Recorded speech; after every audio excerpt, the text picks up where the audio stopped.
Bonjour à tous, je vous propose d'explorer la quatrième carte mentale du chapitre sur le système cardiovasculaire qui porte cette fois-ci sur le débit cardiaque.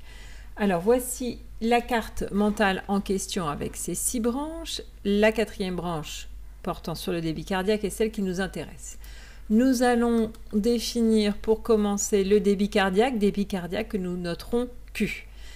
Le débit cardiaque correspond au volume de sang ventriculaire éjecté en 1 minute, c'est bien que l'unité que l'on pourra utiliser sera donc unité de volume par unité de temps, donc ici des millilitres par minute. On peut noter que le débit cardiaque correspond au VES multiplié par la FC. Le VES, c'est le volume d'éjection systolique, la FC, c'est la fréquence cardiaque. Alors le débit moyen de repos, si on prend les valeurs évoquées dans le paragraphe précédent, on peut prendre 80 ml de sang pour le volume d'éjection systolique, 75 battements par minute pour la fréquence cardiaque.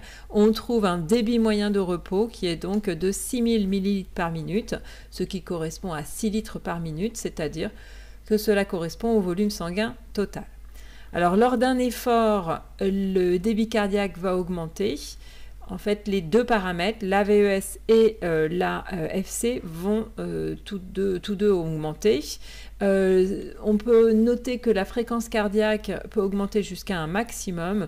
La formule simple que l'on donne de façon classique pour trouver le maximum d'augmentation de la fréquence cardiaque est 220 battements par minute, aux fréquences à laquelle on soustrait l'âge de la personne en années. Alors, ce débit cardiaque donc, dépend de ces deux paramètres, le VES et l'AFC. Donc, nous allons nous intéresser à la régulation de ces deux paramètres, en commençant par la régulation du volume d'éjection systolique, le VES. Alors, le VES dépend de 3 éléments qui sont la précharge, la contractilité et la post-charge. Ce que l'on appelle la précharge, ça correspond à l'étirement des ventricules avant la contraction, étirement des ventricules lié à la quantité de sang qui va être présente dans les ventricules. Lorsque la précharge augmente, eh bien la force de contraction va augmenter. La précharge va augmenter bien sûr jusqu'à un maximum, au-delà duquel la force de contraction n'augmentera plus. Donc, comme on l'a dit, la précharge va être proportionnelle au volume de sang qui entre dans les ventricules en fin de diastole. Elle est donc proportionnelle au VTD, qui est le volume télédiastolique, lequel dépend de la durée de la diastole. Plus la diastole est longue, plus le sang aura le temps de revenir au niveau du cœur. Et elle va dépendre aussi du retour veineux, lequel va être assuré par la pompe musculo-squelettique, par la pompe respiratoire et par la vénoconstriction. Autre paramètre, la contractilité. La contractilité, c'est aussi ce que l'on appelle la force de contraction ventriculaire, laquelle peut être modifiée par ce que l'on appelle des agents inotropes, donc qui vont être de 2 types, des agents inotropes positifs qui augmentent la contractilité et des agents inotropes négatifs qui diminuent la contractilité. Parmi les inotropes positifs, on peut citer le système nerveux orthosympathique avec donc l'adrénaline et la noradrénaline, et également les hormones médullosurrénaliennes qui sont elles aussi l'adrénaline et la noradrénaline. Et on peut aussi évoquer le fait qu'une augmentation de calcium dans le liquide interstitiel contribue à augmenter la contractilité. Concernant les inotropes négatifs qui diminuent la contractilité, on peut évoquer le système nerveux parasympathique, mais qui va avoir une action assez modérée, en particulier parce qu'il ne va pas jouer directement sur les cardiomyocytes contractiles des ventricules. Et on peut évoquer également des substances qui vont inhiber les canaux calciques, qui vont avoir effectivement un effet inotrope négatif. Concernant donc ce VES, il peut aussi être influencé par la post-charge. La post-charge, ça correspond à ce que l'on appelle la résistance à l'éjection ventriculaire. C'est tout simplement la pression qui va s'opposer à l'ouverture des valves sigmoïdes. Cette pression, elle est donc de 20 mm de mercure côté droit, et elle est de 80 mm de mercure côté gauche, c'est-à-dire 20 mm de mercure à droite, donc au niveau du tronc pulmonaire, 80 mm de mercure à gauche, c'est-à-dire au niveau de l'aorte. Donc évidemment, plus cette pression va être grande, plus ce sera difficile pour les ventricules de propulser le sang dans son artère. Hein, donc ce sera d'autant plus difficile évidemment d'ouvrir les sigmoïdes. Alors on peut noter que la post-charge, elle augmente dans différentes circonstances, parmi lesquelles on peut citer l'hypertension artérielle ou encore le rétrécissement des artères qui peut s'expliquer du fait d'une athérosclérose. Alors quand la post-charge augmente, le risque est de voir le cœur s'épuiser, donc le risque est de voir s'installer ce que l'on appelle une insuffisance cardiaque, c'est-à-dire que cela va finalement mener à une perte d'efficacité du cœur qui ne pourra plus pomper efficacement. Autre paramètre qui influence le débit cardiaque, après le volume d'éjection systolique, on peut évoquer la fréquence cardiaque et donc la régulation de cette dernière. Elle va être régulée par le système nerveux autonome. Le système nerveux orthosympathique peut augmenter la fréquence cardiaque, tandis que le parasympathique va la diminuer.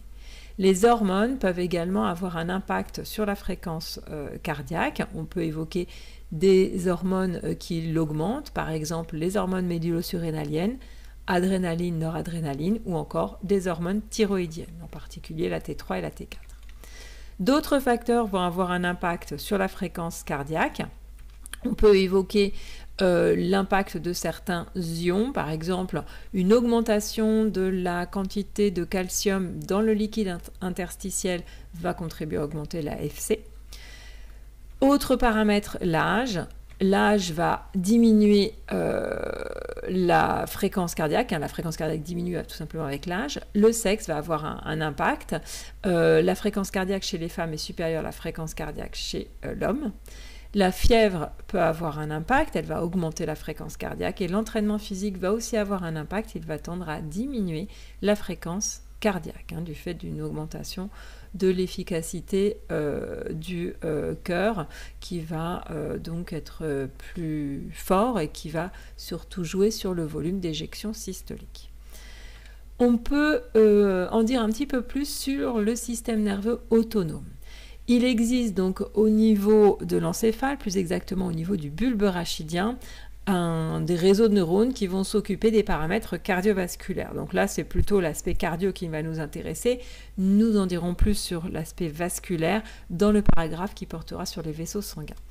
Donc il existe un centre cardiovasculaire bulbaire, lequel reçoit donc des informations de récepteurs sensoriels, donc les propriocepteurs qui sont les récepteurs musculaires qui informent sur l'activité qui est réalisée par les muscles du corps, les muscles striés-squelettiques. Des chimiorécepteurs et des barorécepteurs vont aussi amener des informations vers ce centre cardiovasculaire bulbaire. Les chimiorécepteurs amènent des informations concernant la composition du sang, les barorécepteurs des informations concernant la pression du sang. Nous l'avions dit, les chimiorécepteurs et barorécepteurs vont être situés donc, dans les grosses artères. Ces informations donc, qui proviennent des récepteurs sensoriels sont des informations donc, périphériques, mais il y a aussi des informations qui proviennent de diverses structures nerveuses autres, en particulier d'autres régions de l'encéphale. On peut évoquer le cortex cérébral qui peut influencer le centre cardiovasculaire bulbaire, mais aussi tout un tas d'autres réseaux impliqués par exemple dans les émotions. On peut évoquer aussi l'impact de l'hypothalamus sur cette structure. Cette structure, le centre cardiovasculaire bulbaire, va pouvoir envoyer des informations au cœur via donc deux voies efférentes qui sont représentées par les voies orthosympathiques et parasympathiques. Le système orthosympathique va pouvoir agir sur le cœur via la libération d'adrénaline et de noradrénaline, lesquelles substances vont se lier à des récepteurs bêta-adrénergiques que l'on trouve au niveau des cellules cardionectrices et au niveau des cardiomyocytes contractiles, aussi bien ceux situés au niveau des oreillettes, donc les cardiomyocytes contractiles auriculaires, que ceux situés au niveau des ventricules. L'orthosympathique va avoir les actions suivantes, une action chronotrope positive, il augmente la fréquence cardiaque, une action dromotrope positive, il augmente donc la vitesse de conduction.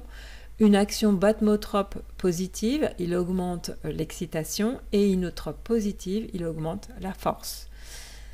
Concernant le parasympathique, lui va pouvoir agir donc sur le cœur via la libération d'acétylcholine qui va se lier à des récepteurs muscariniques situés sur les cellules cardionectrices et sur les cardiomyocytes contractiles situés dans les oreillettes. Le parasympathique, on l'a déjà évoqué, a une action extrêmement restreinte sur les cardiomyocytes contractiles ventriculaires dans la mesure où il ne les innerve pas.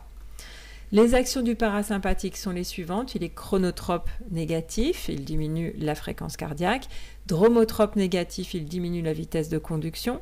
Bathmotrope négatif, il diminue l'excitation. Inotrope négatif, il diminue la force. Et vous vous souvenez des moyens mémotechniques donnés en cours. Nous avons donc terminé le détail de cette carte mentale concernant donc le débit cardiaque. Je vous dis à bientôt pour la suite de cette carte mentale qui portera sur les vaisseaux sanguins.